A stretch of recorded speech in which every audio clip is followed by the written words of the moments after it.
Hey everyone, welcome to the channel. This is Gaurav from Automation Hacks, and in this video we are going to go into all the coding goodness. We will explore how we can use GitHub Copilot in our day-to-day workflows to leverage better code generation capabilities and in turn help us with our automation efforts. So let's get started.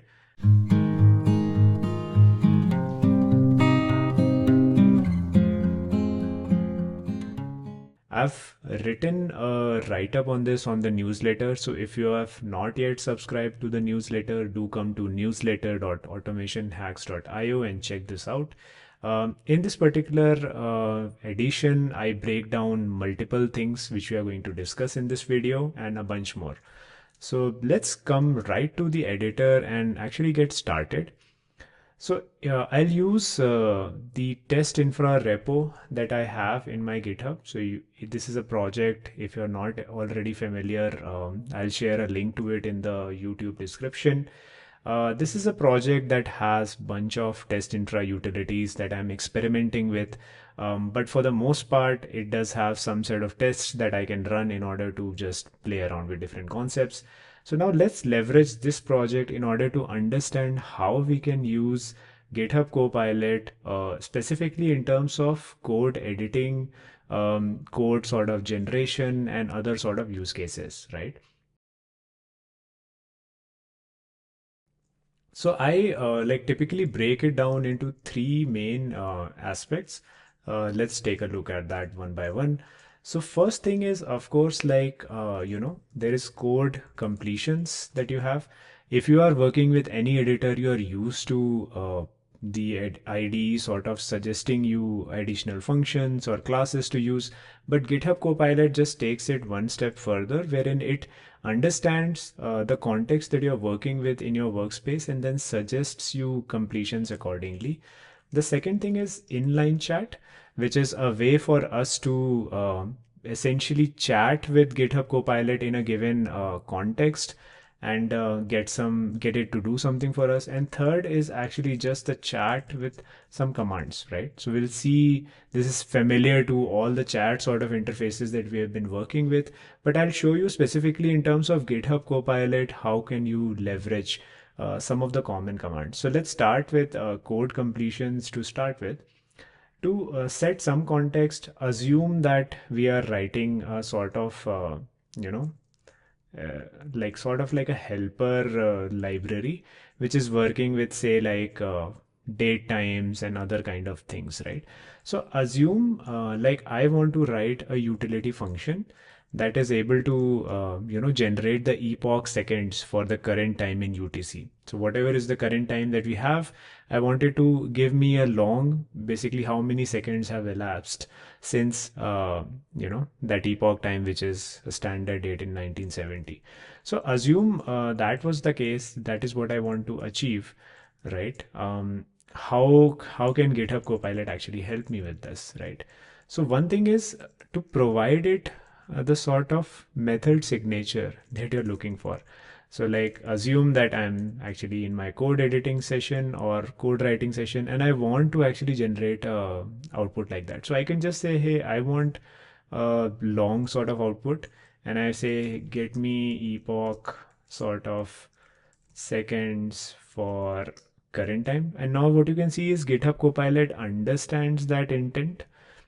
Just by writing this much of code, it's able to figure out that I'm probably trying to do this and suggests that output in gray.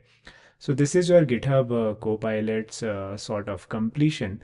Now, if you come to this section and you can try to say retrieve completions, what you can see is you can also take a look at bunch of previous completions that it might have suggested. You can accept them as required.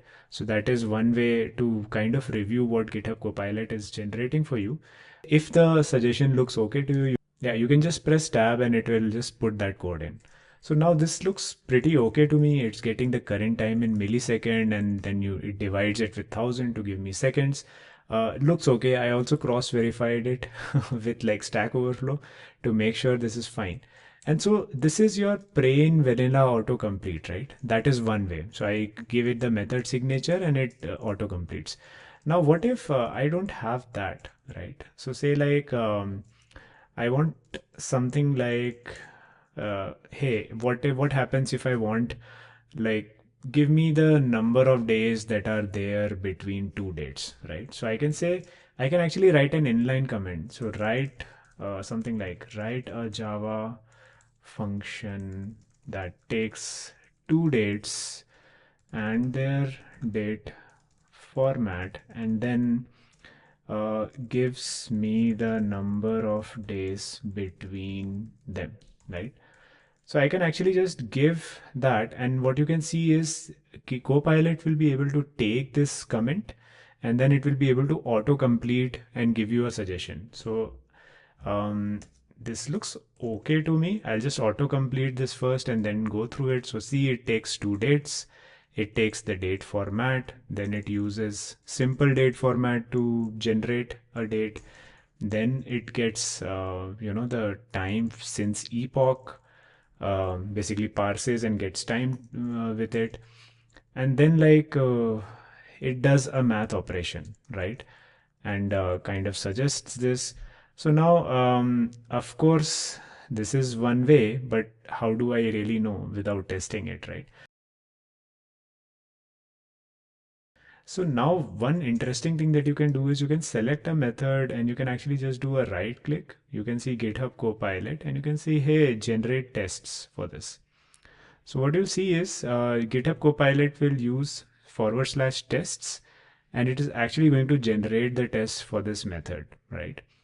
So let's take, say, like these unit tests that it generated for us. We'll copy this code block. I have already have a test file here. So let me just come here and then I'll add maybe like, okay, so this will actually complain because I removed some code to show you. Um, so for the meantime, I'll actually just remove this file and then I'll add a new Java file. Let's call it date time helper tests, something like this. Let's add it to Git and I'll just copy paste whatever it gave me. Um, okay, so the package should be okay. I can import the datetime helper. It says there is a difference between the class name and my class name, so I'll just rename it. And now let's take a look at what it generated for us, right?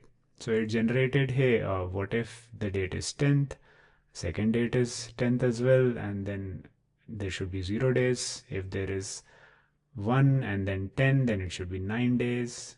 If it is, say, like, so returns correct days for reversed dates. Okay, what if the starting date is actually more, right? Then also 9. If there is an invalid date format, what if the format is wrong, then there should be an exception that is thrown.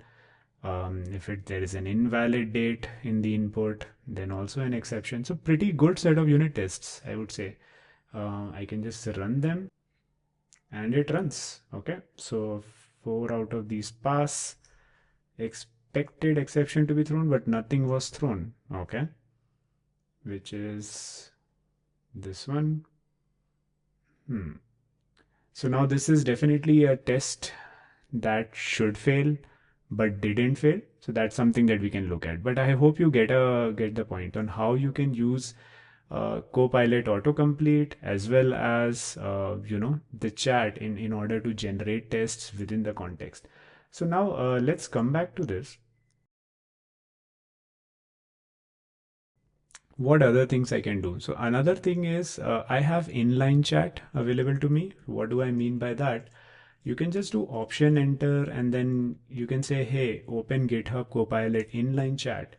And here you can say, please generate Java doc.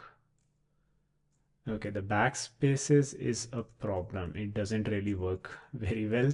I think this is an IntelliJ bug, but please oh shit, I need to be very clear when I'm writing.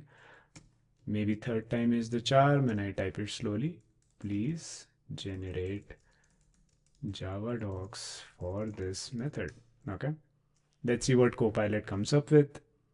So you can see it generates this comment here, return the current time in UTC as epoch seconds for this. Okay, pretty fair enough. Give me more options. Let's just see. Okay, generates pretty much same, I guess. Gives me 4 options, but I can still choose which one I want. I can also see apply a diff and see how it would look like if I were to insert and accept these suggestions, right? And it does insert it as well. So actually, I don't need all this. So I'll just remove this part. Yeah. So yeah, pretty decent sort of Java doc. You can also do it via actions as well. So say you have the chat opened right now. Let's start a new chat just to see how it is working. And I can just say, hey, select the method, right? And then just do slash doc. So I'll just do doc. And what you can see is, okay, it picks the method and then actually generates Java docs for it. So pretty useful. Now, what are these type of actions? You can just type forward slash and it will give you multiple options. Like you can use it to explain certain code. You can use it to fix a problem, generate tests. That is something we already saw. Generate documentation or also simplify a given piece of code. So say like I want to do this, I can select that code and I can say in chat, I can say simplify, right? Let's see what it comes up with. So here, okay, in this case, I think the method is pretty much same. You really can't do much, but the only thing it did is it moved the try inside the sort of try catch block, right? Yeah, so it moved it inside in order to reduce the variable scope and make the code more concise, but still not bad. Now, the other key component when working with GitHub Copilot is to actually have the relevant files open. So if you notice, when I was generating tests, I had datetime helper open. Similarly, you can make sure that all the files that it really needs are open, and that is a useful context for Copilot to generate more sort of valid tests or whatever you want it to do really. All right, so now say you have certain files open, you can also explicitly select the files that you want to give it in context. And that then you can use that to chat further and use all the prompting techniques that we learned in the previous video. So I hope this video was helpful. It gives you a flavor of how to use GitHub Copilot in your day-to-day sort of workflow. We touched upon autocomplete, we touched upon inline chat, also touched upon how to use chat and some predefined actions in order to do all the common operations that you can think of, right? Generating tests, documents, simplifying code, fixing issues. So I hope you will use this in your workflow and get more productive with GitHub Copilot. If you like this video and found it helpful, do give the video a like and a sub to the channel. Increasing number of subscribers does motivate me to put out more content for you, and I'll see you next time.